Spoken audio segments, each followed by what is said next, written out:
Assalamualaikum warahmatullahi wabarakatuh. Perkenalkan, nama saya Sri Mulyati dari jurusan Tadris Bahasa Indonesia semester 3 kelas B IAIN Syekh Nurjati Cirebon.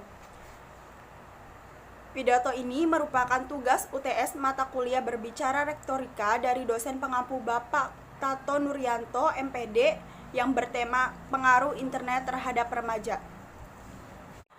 Internet, kata yang tidak asing di telinga setiap orang, terutama para remaja yang senantiasa bergaul dengan mewahnya dunia yang berteknologi. Mewah dan praktis, internet bisa didapatkan dimanapun kita berada, dengan bermodalkan telepon seluler yang memiliki koneksi internet. Internet dapat diakses dengan mudahnya melalui HP dimanapun kita berada, atau jika tidak, di setiap sudut kota pasti terdapat sebuah warung yang menjual jasa internet atau yang biasa disebut dengan warnet. Dunia informasi tanpa batas, begitulah orang-orang menyebutnya. Saya sendiri tidak begitu yakin, tapi apa boleh dikata memang begitu keadaannya. Dengan adanya internet, akses atau jalan terhadap penyampaiannya, informasi-informasi yang ada di dunia ini dapat diambil dengan mudahnya, seraya mengembalikan tangan atau mengejapkan mata. Banyak ilmu pengetahuan yang begitu melimpah di sana. Informasi mengenai apapun dapat kita temukan di jagat internet ini. Lalu, apa hubungannya dengan mahasiswa? Tentu saja sangat erat hubungannya dengan mahasiswa, karena mahasiswa tidak luput dengan yang namanya informasi dan ilmu pengetahuan.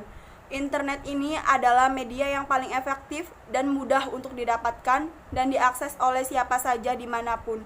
Walaupun kita dapat dipungkiri bahwa karena adanya kebebasan ini dapat terjadi pula penyalahgunaan fasilitas internet sebagai sarana untuk kriminalitas atau asusila. Mahasiswa yang baru mengenal internet biasanya menggunakan fasilitas untuk mencari hal yang aneh-aneh, seperti gambar-gambar yang tidak senonoh atau video-video aneh yang bersifat asusila lainnya yang dapat mempengaruhi jiwa dan kepribadian dari mahasiswa itu sendiri, sehingga mahasiswa terpengaruh dan mengganggu konsentrasinya terhadap proses pembelajaran di kampus. Namun demikian, tidak semua mahasiswa melakukan hal yang demikian.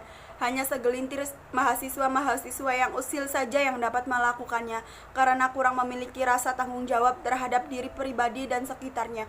Namun pada umumnya, internet digunakan oleh setiap mahasiswa untuk mencari atau mendapatkan informasi yang berhubungan dengan materi pelajaran yang ia terima di kampus. Hal tersebut memungkinkan mahasiswa menjadi lebih kreatif dan lebih aktif dalam mencari sumber informasi dan ilmu pengetahuan dibanding dengan mahasiswa-mahasiswa yang hanya duduk diam di kursi dan mendengarkan dosennya berbicara. Hal ini dapat menjadi sebuah motivator terhadap mahasiswa untuk terus berkembang dan juga dapat berfungsi sebagai penghancur generasi muda. Remaja adalah makhluk yang rentan terhadap perubahan di sekitarnya. Dia akan mengikuti hal yang paling dominan yang berbeda di dekatnya. Jadi kemungkinan terjadinya perubahan yang drastis dalam masa-masa remaja akan mendorong ke arah mana remaja itu akan berjalan, ke arah positif atau negatif, tergantung di mana dia memulai. Remaja yang kesehariannya bergaul dengan internet akan lebih tanggap terhadap perubahan informasi di sekitarnya, karena ia terbiasa dan lebih mengetahui tentang informasi-informasi tersebut, sehingga dia lebih daripada yang lainnya.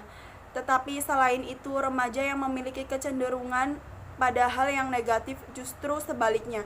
Dia akan nampak pasif karena hanya diperbudak oleh kemudahan dan kekayaan informasi dari internet tersebut. Maka dari itu, alangkah baiknya jika kita bisa dengan bijak menggunakan fasilitas ini dengan sebaik-baiknya dalam hal yang positif demi kemajuan diri dan pribadi kita. Dan selaku remaja, kita semua harus dapat menguasai teknologi yang sedang berlari kencang pada era ini.